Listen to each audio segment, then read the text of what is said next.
Hello મિત્રો, ઘણા લાંબા સમયથી આપણે જે ભરતીની રાહ જોઈ રહ્યા હતા એવી ટેટ 1 એટલે કે શિક્ષક યોગ્યતા કસોટી ટેટ 1 2025નું જાહેરનામું બહાર પડી ગયું છે।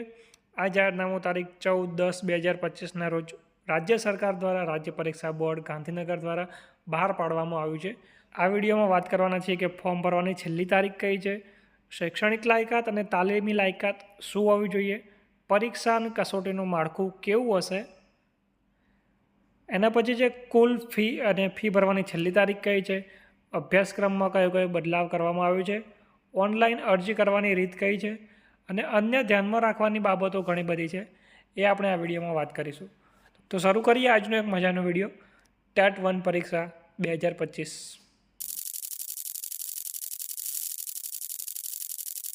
ટેટ 1નું જાહેરનામું બહાર પડી ગયું છે તારીખ 14 ઓક્ટોબર 2025ના રોજ।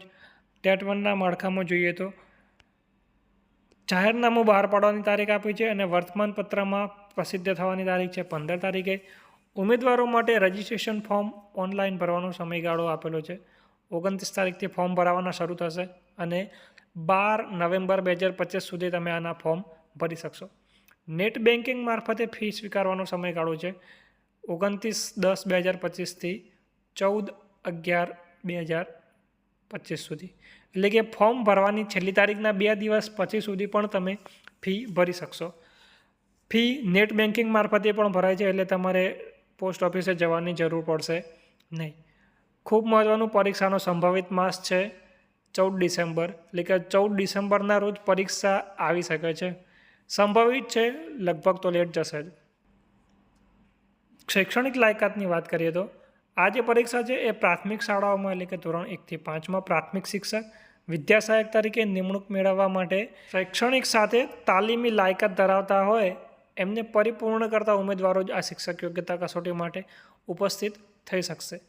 એટલે કે શૈક્ષણિક લાયકાતમાં તમારે હોવી જોઈએ ઓછામાં ઓછું HSC પાસ એટલે કે 12મું ધોરણ પાસ, અને તાલીમી લાયકાતમાં હોવું જોઈએ 2 વર્ષનો PTC, DLED અથવા 4 વર્ષની એલિમેન્ટરી એજ્યુકેશનલ ડિગ્રી અથવા 2 વર્ષનો ડિપ્લોમા ઇન એજ્યુકેશન એટલે કે સ્પેશિયલ એજ્યુકેશનનો કોર્સ કરેલો હોવો જોઈએ।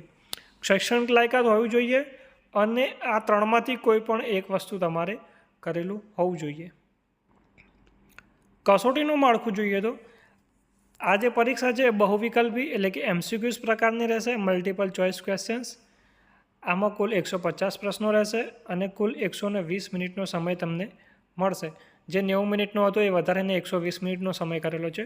તમામ પ્રશ્નો ફરજિયાત રહેશે, એટલે કે દરેક પ્રશ્નનો 1 માર્ક્સ હશે એ રીતે, અને સળંગ એક જ પ્રશ્નપત્ર રહેશે।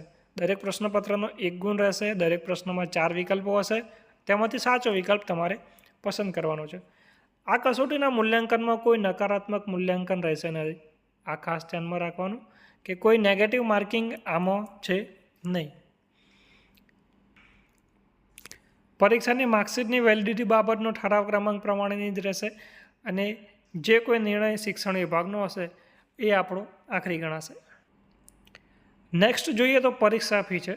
પરીક્ષા ફી SC, ST, SC/BC અને PH/EWS કેટેગરીના ઉમેદવારો માટે 250 રૂપિયા, જ્યારે એના સિવાયના એટલે કે અધર કેટેગરીના જનરલ કેટેગરીના ઉમેદવારો માટે 350 રૂપિયા છે।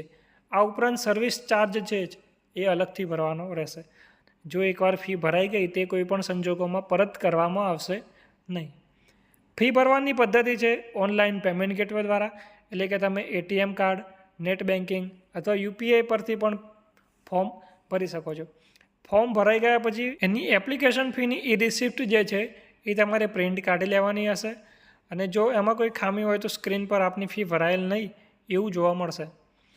ફીની રકમ કપાયા બાદ ફીની રિસિપ્ટ જનરેટ ના થઈ હોય તો તેઓએ તાત્કાલિક રાજ્યના પરીક્ષાનો આ જે મેલ આપેલો છે gseb21@gmail.com, તો રાજ્ય પરીક્ષા બોર્ડનો આ ઈમેલ છે એમાં સંપર્ક કરવાનો રહેશે। નેક્સ્ટ છે પ્રશ્નપત્રના માધ્યમ। પ્રશ્નપત્રનું માધ્યમ એ ગુજરાતી, હિન્દી અને અંગ્રેજી એમ 3 માધ્યમમાં લેવામાં આવશે, એટલે કે તમારું પેપર તમે ગુજરાતી, અંગ્રેજી અથવા હિન્દી 3 ભાષામાં આપી શકો છો। તમે જે સિલેક્ટ કરશો એ ભાષાનું તમારું પ્રશ્નપત્ર આવશે। ઉમેદવાર જે નિયત લાયકાત ધરાવતા હોય તે માધ્યમમાં આવેદન ભરવાનું રહેશે. એટલે કે તમે જો ગુજરાતી મીડિયમમાં કરેલું હોય તમારો અભ્યાસ તો તમને ગુજરાતી મીડિયમ, અંગ્રેજી મીડિયમમાં કરેલું હોય તો તમારું પેપર ઇંગ્લિશમાં આવશે. અને ઉમેદવાર કોઈ એક જ માધ્યમની પરીક્ષા આપી છે કે તમે ત્રણેય વિષયના પેપર માગી શકો નહીં. તમને કોઈ એક જ વિષયનું પેપર એટલે કે એક જ ભાષાનું પેપર મળશે. અહીંયા લખેલું છે કે ઉમેદવારે જે માધ્યમમાં પરીક્ષા માટે આવેદનપત્ર ભરશે તે જ માધ્યમનું પ્રશ્નપત્ર આપવામાં આવશે. એટલે કે તમે ફોર્મ ભરતી વખતે જે માધ્યમ સિલેક્ટ કર્યું હશે, જે ભાષા તમે સિલેક્ટ કરી હશે એ ભાષાનું જ પ્રશ્નપત્ર તમને આપવામાં આવશે. અભ્યાસક્રમની વાત કરીએ તો અભ્યાસક્રમમાં જે 150 માર્ક્સનું છે એમાં ઘણો ખરો સુધારો વધારો કરવામાં આવ્યો છે. આ જે અભ્યાસક્રમ છે એનો આપણે સેપરેટ વિડીયો બનાવી દીધો છે. એ તમને અહીંયા આઈ બટનમાં જોવા મળી જશે. ત્યાં ક્લિક કરીને તમે એ વિડીયો જોઈ શકો છો. નેક્સ્ટ જોઈએ તો આપણે આના પછી જે સામાન્ય વાતો જે ધ્યાનમાં રાખવાની ખૂબ મહત્ત્વની અગત્યની વાતો છે. એક તો પરીક્ષા સંબંધી વિગત જોઈતી હોય તમારે તો આ વેબસાઇટ આપેલી છે ojas.gujarat.gov.in અને રાજ્ય શિક્ષણ બોર્ડની વેબસાઇટ છે gujarat-education.gov.in/SEB. તો આ બે વેબસાઇટ તમારે જોતા રહેવાનું છે. આના ઉપર તમારી બધી માહિતી, આવનારો કોઈ ઇન્ફોર્મેશન હશે, નેક્સ્ટ કંઈ પણ પરીક્ષા વિશે, કોલ લેટર વિશે, તો તમામ માહિતી તમને આ બંને વેબસાઇટ પર મળતી રહેશે. બીજું છે કે તમે જે ફી ભરી છે એની પ્રિન્ટ લઈ લેવાની છે. અહીંયા આપેલું છે કે જે ઉમેદવારો નિયત પરીક્ષાની ફીની પે સ્લીપની રસીદ મેળવેલ હશે તે જ ઉમેદવાર પોતાની કમ્પ્યુટરાઇઝ હોલ ટિકિટ, પોતાનો કન્ફર્મેશન નંબર અને જન્મ તારીખ નાખી ડાઉનલોડ કરી શકશે. એટલે કે તમે પે સ્લીપની રસીદ જે છે એ પ્રિન્ટ આઉટ તમારે કરી લેવાની છે. એ ખૂબ ધ્યાન રાખવાનું. નેક્સ્ટ જોઈએ તો પાસિંગ માર્ક્સની વાત છે કે આ કસોટીમાં જનરલ કેટેગરીના ઓછામાં ઓછા 60% એટલે કે 90 ગુણ મેળવેલ હશે તો જ પાસ ગણાશે. એ જ રીતે જનરલ કેટેગરી સિવાયના તમામ વર્ગો માટે ઓછામાં ઓછા 55 ગુણ એટલે કે 82 માર્ક્સ તમારે 150માંથી આવવા જોઈએ. EWS જે છે એ પણ આમ જ આવરી લેવામાં આવ્યું છે. એટલે કે એમાં પણ 55% એટલે કે 82 ગુણ મેળવેલ હશે તો જ પાસ ગણાશે. ફક્ત જનરલ કેટેગરીના ઉમેદવારો માટે આમાં 150માંથી 90 માર્ક્સ લાવવા કમ્પલસરી છે પાસિંગ માટે. આ ફક્ત પાસિંગ માટે છે. આના પછી તમારું મેરિટ ગણાશે. આ કસોટી પ્રાથમિક શાળામાં ધોરણ 1 થી 5માં પ્રાથમિક શિક્ષણ વિદ્યાસહાયક તરીકે નિમણૂક મેળવવા માટે જરૂરી લાયકાત પ્રાપ્ત કરવા માટેની છે. આ કસોટી પાસ કરવાથી એટલે કે તમે પાસિંગ માર્ક્સ કરતાં વધારે માર્ક્સ લાવો છો તો તમે પ્રાથમિક શિક્ષક વિદ્યાસહાયક તરીકે પસંદગી પામવાનો હક મળતો નથી. આના પછી મેરિટ પડશે. મેરિટમાં તમે આવો તો તમે શિક્ષક બનશો.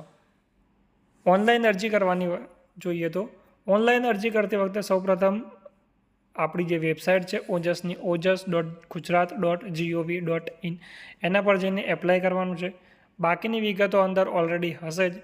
એ વિગતો જો તમારે સુધારો વધારો કરવાનો હોય તો તમે એમાં સુધારો કરી લેજો અને એના પછી કન્ફર્મ કરવાનું છે. કન્ફર્મ થઈ ગયા બાદ અરજીમાં કોઈ પણ જાતનો સુધારો કરી શકાશે નહીં. જો ઉમેદવારો ભરતી વખતે પોતાના નામ, અટક, જન્મ તારીખ કે કેટેગરી કોઈ ભૂલ હશે તો પાછળથી માર્કશીટમાં કોઈ સુધારો નહીં આવે તેવું ઉમેદવારે ખાસ ધ્યાન રાખો. એટલે કે જો તમે ફોર્મ ભરતી વખતે કોઈ ભૂલ કરી હશે તો એ માર્કશીટમાં ભૂલ આવી શકે છે. એટલે કે ફોર્મ ભરતી વખતે તમારે પૂરતું ધ્યાન રાખવાનું. તમે અરજી કન્ફર્મ કરશો એ તમારો કન્ફર્મેશન નંબર જે છે એ બોર્ડમાં સચવાઈ જશે. એટલે કે ત્યાં સેવ થઈ જશે.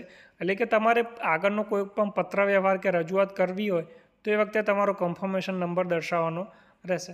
અને પેમેન્ટ જે છે એ પેમેન્ટ ગેટવે દ્વારા ATM card, net banking, credit card, debit card, UPI તમે જે પણ માધ્યમથી કરવા માગતા હોય પેમેન્ટ ગેટવે પર એ ઓપ્શન દેખાશે અને એનાથી ફી ભરવાની રહેશે. આ ભરતી રિલેટેડ, આ વિડીયો રિલેટેડ કોઈ પ્રોબ્લેમ હોય અથવા બીજા કોઈ પણ ભરતી રિલેટેડ તમને કોઈ પ્રશ્ન હોય, કોઈ પ્રોબ્લેમ હોય તો કોમેન્ટ કરજો. આપણે એનું રિઝોલ્યુશન લાવવાનો પૂરો પ્રયત્ન કરીશું.